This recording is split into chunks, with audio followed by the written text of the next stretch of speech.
So when you're reassembling it, put a bunch of grease on the back of that washer. That'll hold it in place. Put a little grease down in the little chamfer there. Don't forget to put your O-ring in there, like such. So you got your grease in there, you got your O-ring in place, everything else is there. You can lift that up. That'll help it go a little easier into the groove in there. That's the only thing really you got to be worried about, is getting this thing. So get it in underneath. So just have that thing out, right? And in that groove, and it goes on pretty easily. You get all the parts lined up, right? And you got your that thing in the groove. You can check it. Just the lever here, just, it should feel pretty tight, because this lever here, once hooked up to your handlebar cable, it's in that groove. It should be in there pretty good. If you want to, just to be sure of everything, you can, let's see here, where's my,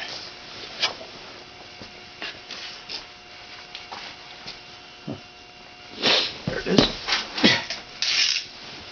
So I'm flying. You just take a peek in there. What I'm going to do is just use my little mirror tool and take a peek in there to make sure. I can kind of see the edge of the O-ring.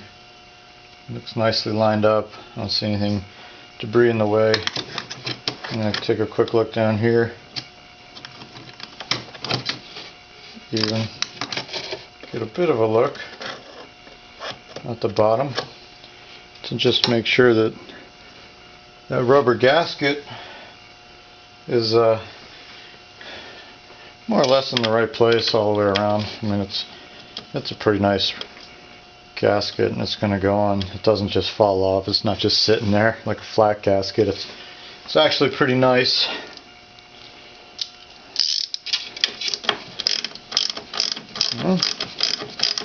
Put your gear shaft bolt in first.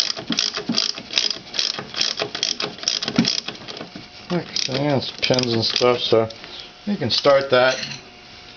These bolts up here were pretty easy.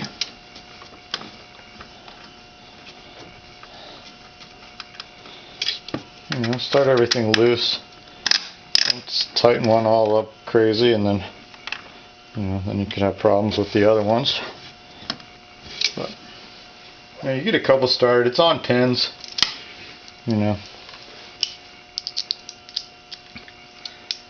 Get those guys started.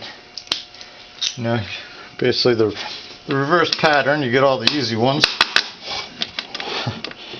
started and more or less in place, and then you know which one's left. That nice fun one on the bottom left. But if you're at this stage of the game, you're almost done. Cleaned it up. Checked your gears. The only thing I didn't show is retensioning the chain.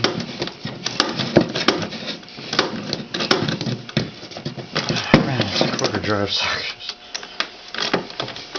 About time to go take that back to Craftsman today. Need more new quarter drive socket.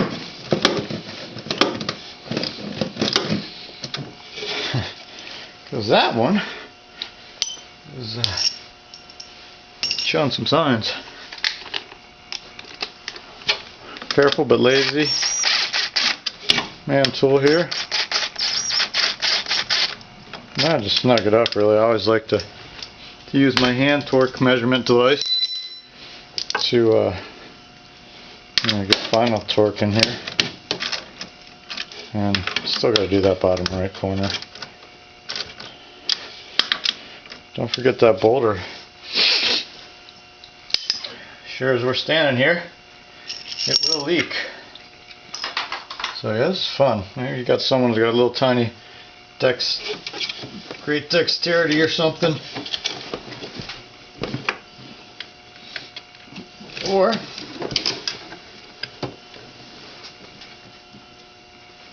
got patient.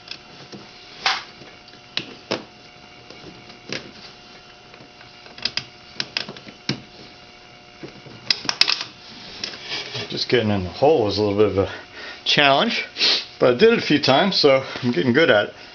A headlamp is something that I would recommend. I got something in behind that airbox. It kind of stinks. It smells like something died a long time ago, but still smells every now and again. I got a little nest back there. Got me a little mouse nest. Tell you what, I'm about done with that ratchet. And I'm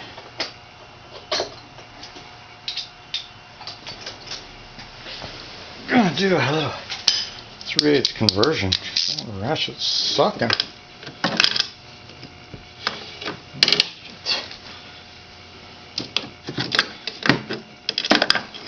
You know what's cool is those 3/8, the 3/8 sockets that have the lock on them. Wish I had them. I don't have them for my quarter set, but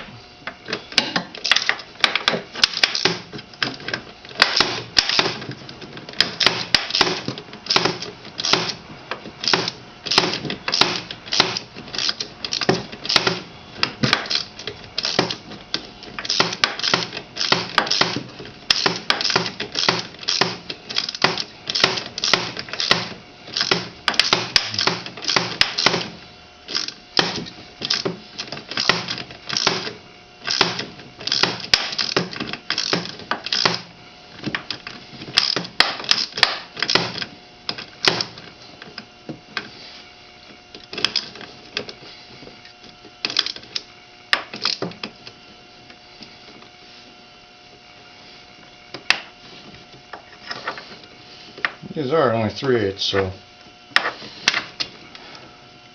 this isn't a test of manhood to tighten these up. It's get them nice and tight. Probably about 10 or 15, I imagine, foot-pounds. This is all that bolt is rated for. Probably 12.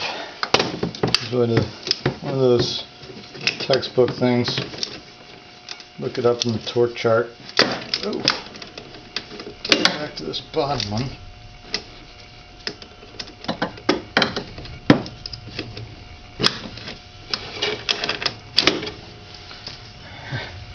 Needle nose pliers come in handy.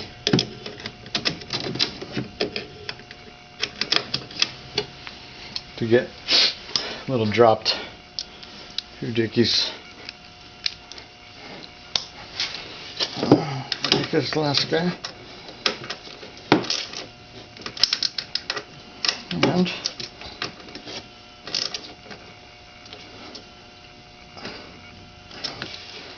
that's it.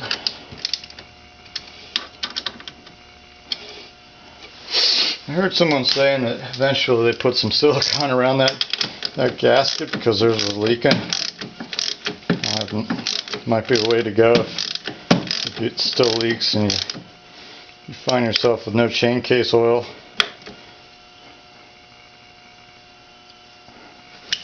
Oh no, that one, it's another 20 something probably on that bolt. But if you're a torque guy, check all the torques. And that is the case back.